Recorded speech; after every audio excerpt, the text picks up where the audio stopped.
Hello. Okay, Lexa here. Today I'm going to talk to you a little bit about Google Classroom, some of its new features, some of the features that have been around for a while. But I'm going to review Google Classroom from the bottom up. So if you feel like you already know how to do the basics, like create a classroom and etc., you can fast forward, or you can stop watching altogether. All right, so let's get started. I'm on a browser using classroom.google.com, but you can use the app if you have an iPad or a tablet, and the app works just as well. So when you create a classroom, you're going to go to the right-hand corner where you see this plus sign and hit on plus to create a class. Whereas if students were going to join your class, they would hit join class and you would provide a join code, which I'll show in just a moment. So yes, I'm using Google Classroom with students.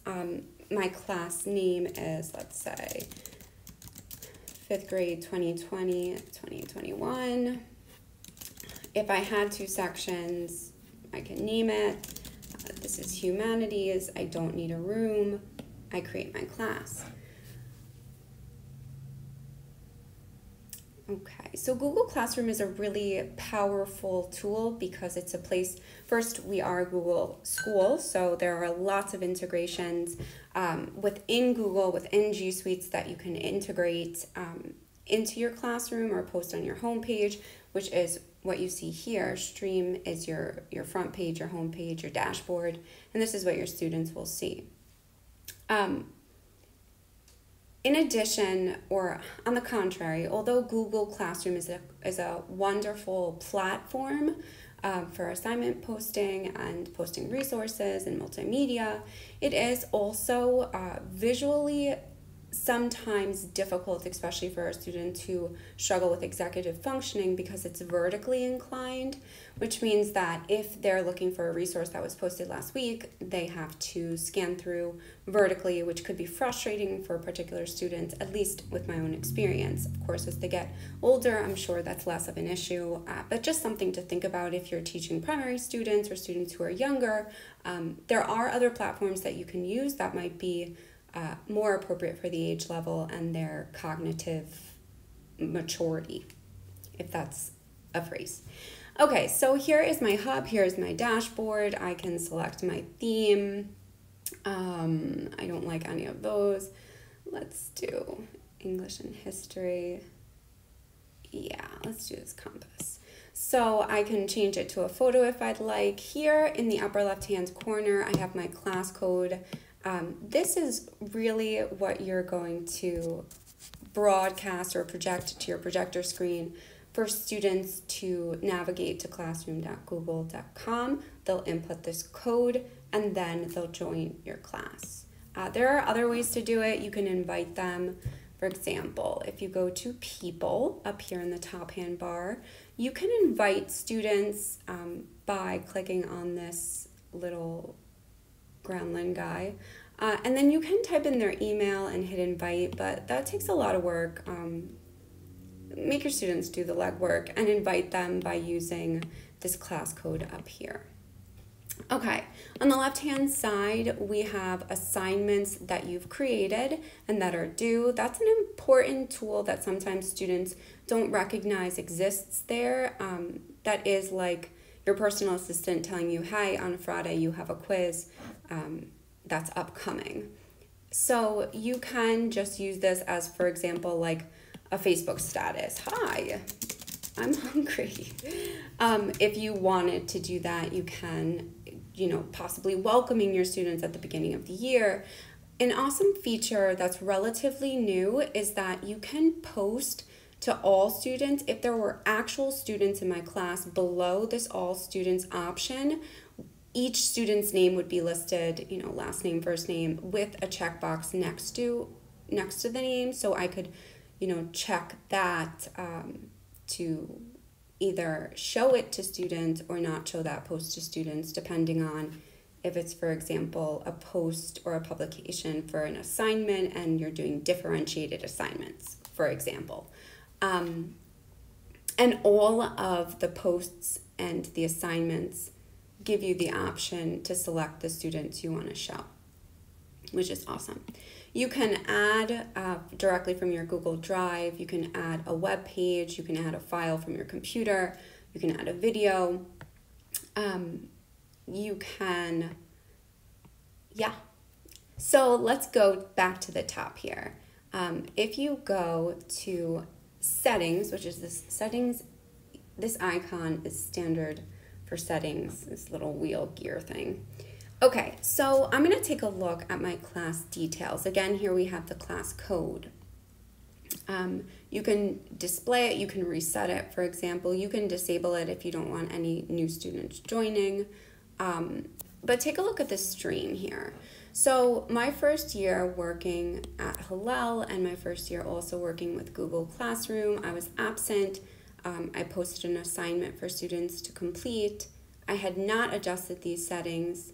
And I was sick as a dog, and all day long I received notifications, email notifications saying your students have commented on the post. And all day long the kids were just commenting, hey, hi, what's up, dude, on my assignment post, which was totally my fault because I realized that, of course, I did not teach them how to use the platform, nor did I teach them my expectations for how they were to comment with one another or comment on one another's discussions. So it was totally my fault.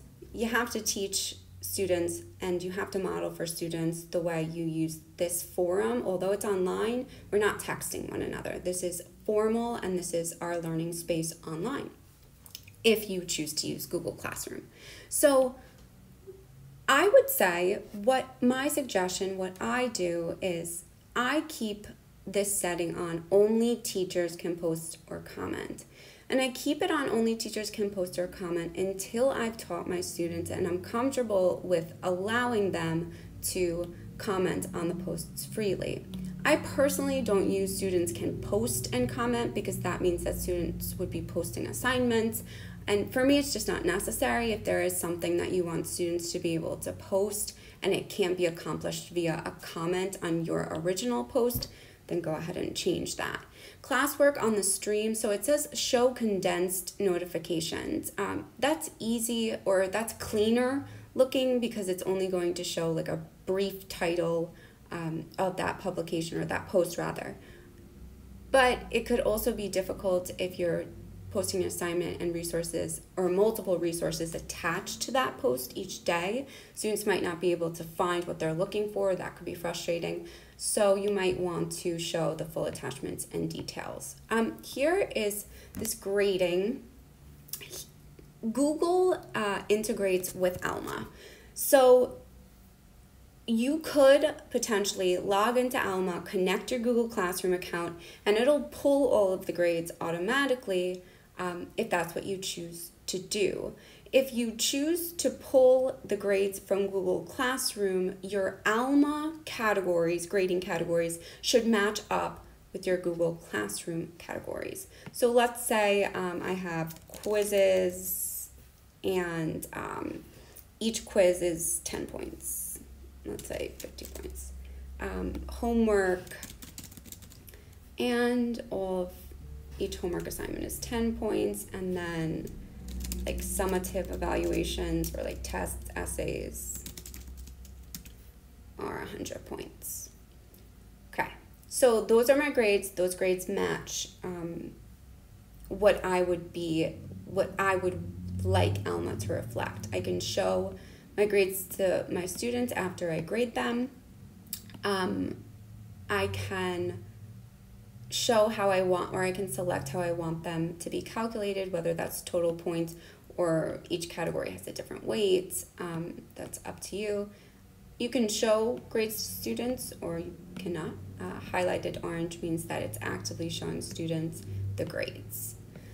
Okay, so that is, those are adjusting the settings. I just want to show you a few more things. Now, we are going to navigate from Stream to Classwork. In Classwork, there are some new features that are pretty powerful.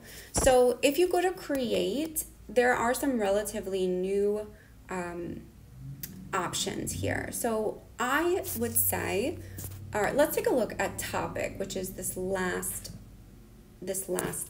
option. So topics are awesome if you teach different units, or let's say for example, writing workshop units in 5th grade. There are 3. We have informational text. That's where I would post assignments, resources, and etc. Let's say narrative text is our first unit. And then a really great option or idea for creating a topic is doing something like a discussion forum, where students know, okay, this is where my discussions or our classroom discussions will be. You can also do something like Q&A, especially for virtual learning. This could be a powerful tool for students to communicate their questions with you, and for lateral learning. So if a student posts a question and you teach your class how to respond to those questions to help each other learn, then students could potentially be assisting one another and learning horizontally, which is wonderful. I've seen that happen, and I saw that happen with Google Hangouts, which isn't the best forum, but I think that it could be really powerful if you do this, in your own class. I can just slide them up and down. And then it's going to appear on the left-hand side, so students could just click on that to find posts related to the discussion. So let's go back to classwork. I'm going to create now a question. I'm going to create a question to post in my discussion forum. Let's say, reflect on the end of the novel Wonder. Share the most important lesson that Augie learned throughout the events in the novel. Explain using details from the text. Okay, and then here I would be able to say, okay, write a 3 to 5 sentence response, grammatically correct, spelling and punctuation count towards grade. Okay, and then I could tell my students how I want them to respond to their peers, because remember, this is a question within our discussion forum. So I could say to them, respond to 2 peers' responses using the online or the guidelines for online discussion that we have practiced in class. Here I could add, for example, if I have a picture or a rubric for online discussion, I could add that there. So I can add a video of students giving peer feedback. I could, I don't know, add a picture of Augie from Wonder, whatever it is. Here I have short or multiple choice, which is awesome because it's a question. If you want to do a quick exit ticket and it's possibly multiple choice, what is the square root of 64? And then you could, have your multiple choices there, multiple choice options. And here's my short answer. So that's a really awesome tool. Take a look at the right-hand side. There's a couple of really great things here, reminding you that here we see all students. If I had students already assigned to my class, I could select which ones, if there were just a group of students I wanted to assign this to. I would, let's say, I don't know, this would be a formative assessment, but I don't have that category, so I'm adding it to quiz. My due date, let's say tomorrow. I always add a time because it just provides a lot more accountability. My topic, it would be my discussion forum. So now this is going to be categorized inside my discussion forum. What do you want students to do? I want students to be able to reply to each other. Can students edit their answer? I don't know. I never know what to say to that. Okay, so if you go up here to ask, we're going to ask a question, so that's why it says ask. But if you click on this when posting any post, a really great resource is Schedule. So I don't know if you've ever scheduled your posts before. I schedule all my posts. I create them. I schedule them on Sunday night for the day of that lesson at 8 a.m. So students aren't receiving all of their exit tickets or their assignments at the beginning of the week. That's overwhelming, especially because of the vertical alignment or format of Google Classroom, but rather that they're receiving it each day at 8 a.m. They know they'll get a notification via email that their teacher has posted today's assignment, today's lesson resources, and they expect it. It comes to become second nature for them instead of posting them all at once. So I'm going to post it because the assignment is due tomorrow. I'm going to post it tomorrow because that's when I want them to do it. So I schedule it. Okay, that's scheduled. I want to show you one more thing and then you are good to go. So I'm going to go back to classwork again. Okay, so now I'm in classwork. I have, my assignment, which is going to be scheduled for tomorrow already. It's posted to my discussion forum. I want to create now a quiz. This is relatively new, I think probably within the last year and a half. But this is an awesome resource because automatically when you create a quiz, there are two things I want you to look at. First, that it automatically generates a blank quiz on Google Forms. Google Forms, super powerful tool. I'm going to show it to you in a second. It also allows you to, once I fill out the information, I'll be able to pull up a rubric and show to you how you can create a rubric, you can upload a rubric, you can reuse a rubric that you've already used. So let's say that this is paragraph about August. So I give my instructions here. I can add resources if I want to be able to support and scaffold my students' learning with videos, with photos, with infographics, etc. And then I would, okay, this is, let's say, a quiz. It would actually be a formative assessment. It's due tomorrow at 8 p.m. The topic is going to be... none of the topics fit here. Maybe I would have a novel studies category. And then I would create a rubric. You can create, reuse, or import it from Sheets, which is another Google app. So my criterion title would be the title of the assignment. And the description, write a paragraph exploring the main character in the novel, use evidence from the text, blah, blah, blah, blah, blah. All of those CCSSs, all of those Common Core State Standards. Okay, so my point, here the point value, this would be like your rubric scale. So I would have, I always start with like 4 points first. So the best of the best, meeting expectations. Maybe this is organization. And this is where you would explain how you want the paragraph to be structured, 5 sentences, whatnot. 5 sentences explaining the main character. Now this would be what a 3 would look like then. Maybe approaching expectations.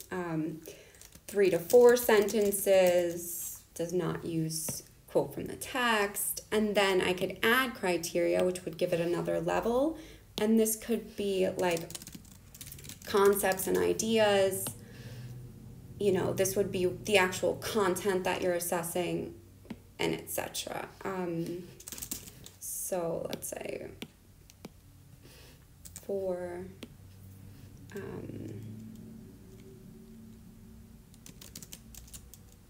identify an event that shaped Augie's transformation throughout the novel. Okay, so I would just continue going to create my rubric. Now, if you don't want to use this rubric, that's completely fine. It's not necessary. I find that there are other sites that make better rubrics that are interactive or that are printable. It's totally up to you. So I save my rubric, and now what happens is that actual rubric is going to be available for students to read and take a look at before actually completing the assignment so that they know your expectations. And it's also going to be embedded in each assignment that students turn in, so that you're going to grade students directly onto that rubric, and they can see, oh, I hit the mark here, but I'm still struggling in using topic sentences to introduce the topic and engage my reader. So that's a really cool tool. And finally, I want to take a look at the blank quiz on Google Forms. So you can create a blank quiz on Google Forms. This is a really powerful tool. So I'm going to show you some, or an example of the way that I've used Google Forms in the past. You can use Google Forms to create surveys or votes. You can do exit tickets. You can use Google Forms for absolutely anything to collect information and data from our students. So take a look at this. This is Paul Revere exit ticket. So each day my students received an exit ticket that was attached to the post and attached to that day's reading or assignment. So I would write my instructions for the assignment above. Always collect an email address or a name, because students won't have a place to put their name, and then you'll be trying to figure out who wrote what. So make it mandatory. If there's a star next to it, it means obviously that they have to complete it before turning it in. So then I would just embed the text directly onto the exit ticket. You can title them, you can caption the photos, but this way the students weren't trying to collect the text from the Google Classroom post, but rather it would be right here for them to read it. Here are the two texts. Each one has a different title. Here I write the question. I decided that I wanted students to respond in a paragraph. You could, for example, put an answer key if it was a multiple choice kind of, or like a short answer kind of format. You could also respond directly to them by giving them automatic feedback directly on the document. I love that. It's awesome. You can embed videos if you're like trying to teach skills and students need to watch it in order to revise their writing. Awesome. You can also, I love this resource because it just is like a central hub for all kind of scaffolding and differentiation. So for my students who might need additional help, I've written and typed up an example paragraph about Paul Revere or about American heroes, and I've gone ahead and highlighted and created a key for all of the parts of the paragraph that I expect from my students. This way, some of them, or if they need it, they can take a look at this resource before and while they're writing their own paragraph. So pretty awesome. Go to the responses. The responses is broken up into 3 different formats. So I can take a look at the summary, which provides an overview of all of the responses. This is great for multiple choice because I can see 5 out of 5 students, got this answer wrong, so I need to go back and reteach. Or 9 out of 10 got it right, so I'm doing something good here.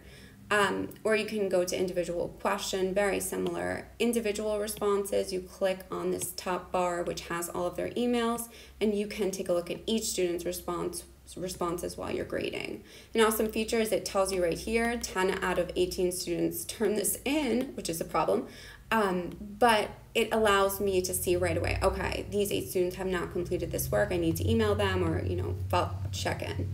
I can release my student's score if I've scored it directly on here, if I've provided feedback. Fabulous. When you send it, there are lots of options for sending it. You can integrate it directly.